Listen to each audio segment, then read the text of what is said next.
ദാസപ്പൻകുട്ടി, എന്താ നിന്റെ നാള്? വെള്ളിയാഴ്ച. അതാ നിന്റെ നാള്? ഒന്ന് മിണ്ടാടക്ക്, വല്ലാത്ത മുഴക്കം. പേടി തോന്നുന്നുണ്ടെങ്കിലേ ഒന്ന് പാടിയാ മതി. ഞാൻ ഏതായാലും ഒരു ശ്ലോകം ചെല്ലാൻ പോവാ. ഞാൻ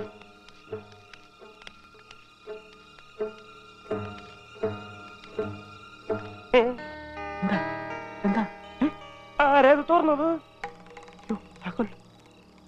താക്കോലിട്.